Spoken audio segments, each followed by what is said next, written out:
let's bring in our military analyst, Sean Bell, and Middle East commentator, Tara Kangarlou. Sean, first of all, I mean, the devil is in the detail quite often with ceasefires and ceasefire plans. This one we're not too sure about. I mean, I've just seen that a Hezbollah parliamentarian has said that they've been persuaded by Iran's ambassador in Beirut to take part in this one-week ceasefire. President Trump is talking about the 10-day ceasefire. So it looks as if a little bit still has to be sorted out in the next, sort of 4.5 hours or so. Yeah, I mean, first of all, ceasefires generally only agreed between warring factions that both sides see benefit in pausing and talking. To my knowledge, neither side in this conflict between Israel and Hezbollah actually wants to see it stop at the moment. So it's clearly been imposed on them. I think if you were looking for a positive out of this, why has it been imposed? There was lots of rumours, as Yalda said, that a precondition of peace talks was Israel backed off the war against Hezbollah. And therefore, given that the ceasefire between Iran and America ends on Wednesday, there's lots of talks of potentially a peace talk starting again Monday. President Trump urgently needs an off-ramp to this and therefore wants to see some sort of talks.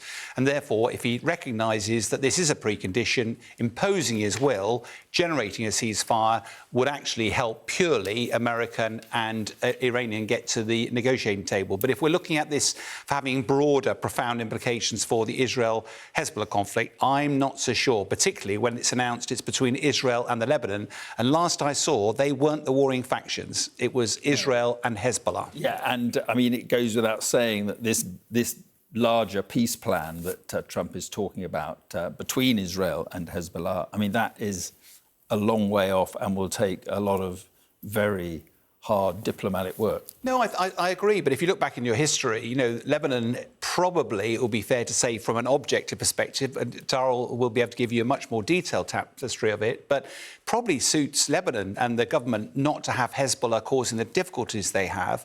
But they've been unable to control, to disarm Hezbollah. And there is probably a solution that lies with America or some other nations helping the Lebanon government actually find a long-term solution. If that could be unlocked, then getting the Lebanon government and Israel around the table might be the answer. But I say, you understand the dynamics much better on the ground, don't you? But I mean, Tara, this clearly does ease the way to a kind of broader deal, or at least ease the way to Iran coming back to the table on those broader talks.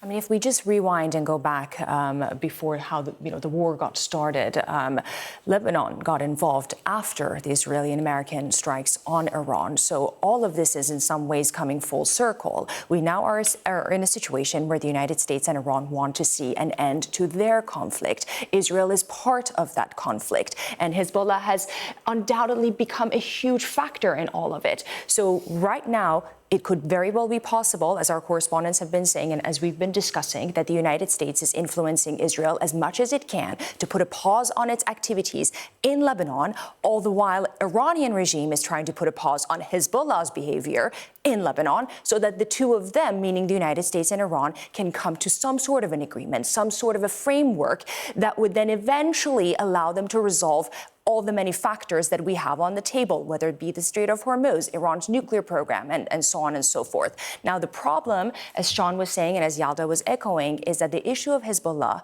Mark, as you know very well, is not one that will be resolved overnight. We need to understand that in Lebanon, there's a power-sharing dynamic when it comes to the country's politics, and Hezbollah has a veto power in the parliament. They hold seats in the government, and any opportunity for the government of Lebanon to alienate the Shia population will come at a huge risk. And add to that the fact that Hezbollah is also an ideology, and you cannot eliminate an ideology with missiles and strikes. And at any moment, there is, potential of clashes, domestic conflict in an environment that is extremely volatile, in a situation where the government has not supported the people of Lebanon. So a lot at stake fundamentally, though, for the people of Lebanon, but much of it, I think, will be decided between what comes in any form of deal or talks between Washington and Tehran.